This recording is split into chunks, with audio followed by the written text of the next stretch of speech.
Jean-Noël Liot, bonjour. Bonjour. Un grand merci d'avoir accepté l'invitation de la Fringale culturelle. C'est un plaisir de vous recevoir. C'est notre toute première fois. Pourtant, vous avez déjà publié. On se rencontre aujourd'hui pour une actualité, un livre, Elsa Triolet et Lily Brick, Les Sœurs Insoumises, disponible aux éditions Robert Laffont. Dans quel état d'esprit vous vous trouvez aujourd'hui à la sortie de ce livre ? À la fois très euphorique et assez exténué, parce que c'est un mélange des deux. Je veux dire qu'il y a eu beaucoup de travail en amont.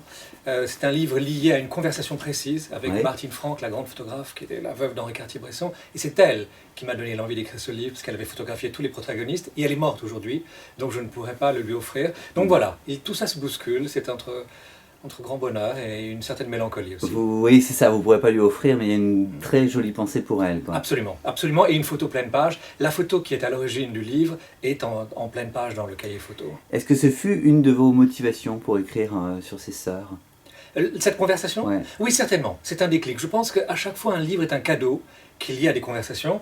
Et quand c'est en face de Martine, dont je connaissais si bien le travail, c'était l'hameçon parfait. En quelques instants, elle m'a donné des éléments qui m'ont véritablement donné envie de commencer cette enquête. Au-delà de ça, il y a eu d'autres éléments déclencheurs ? Pour Elsa Triolet et Lily Brick, disons que j'avais cité dans un tome de journal intime que j'ai publié en 2005 leurs noms, comme des héroïnes qui occupaient mon imagination.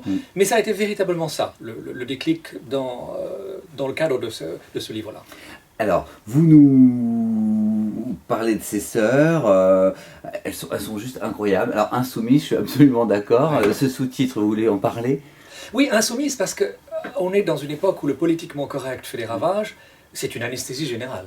Donc on doit s'excuser auprès de 5 communautés dès qu'on fait une plaisanterie. Donc ces femmes étaient tellement libres, dans tous les sens. Intellectuellement, sexuellement, artistiquement. Elles avaient une fougue inouïe jusqu'à l'extrême vieillesse. Je veux dire que 2 ans avant son suicide, Lily Brick était encore quelqu'un qui défend Parajanov, ce grand cinéaste interné en goulag. Donc ça ne s'est jamais affaibli. Ce côté radioactif chez ces femmes. Et ça me plaît beaucoup.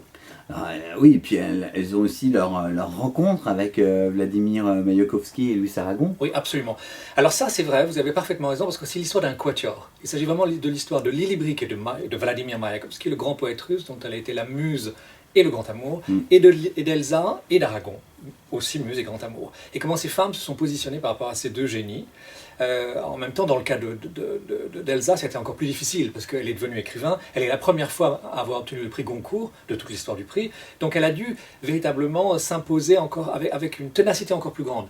Lily s'est contentée, elle, d'être muse, je dirais. Donc c'était un travail de longue haleine, mais les priorités n'étaient pas les mêmes.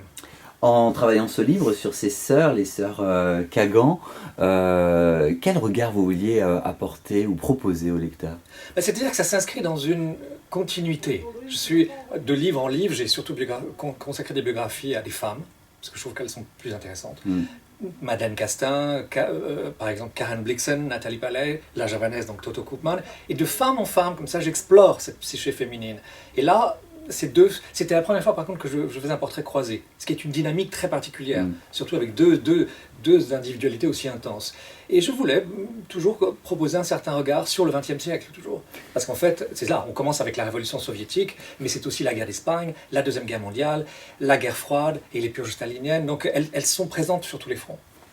En termes de construction, effectivement, c'est une dynamique particulière. Est-ce qu'à un moment donné, on n'a pas le danger de l'auteur de vouloir trop en dire ? Je pense qu'il doit y avoir un grand tri qui doit se faire pour garder cette dynamique. Oui. Alors ça, le tri, absolument, vous avez raison. Tout est affaire de choix. Ce qui était intéressant, c'est qu'il n'y avait pas de disproportion de stature. Elles ont eu un parcours très intense, même si à un moment donné Elsa devient plus célèbre. Lily n'en reste pas moins la reine de l'avant-garde soviétique, et ça m'a permis, c'était comme un phénomène de marée, comme ça de va-et-vient, d'un chapitre à l'autre, et de pouvoir respecter cette unité entre les deux.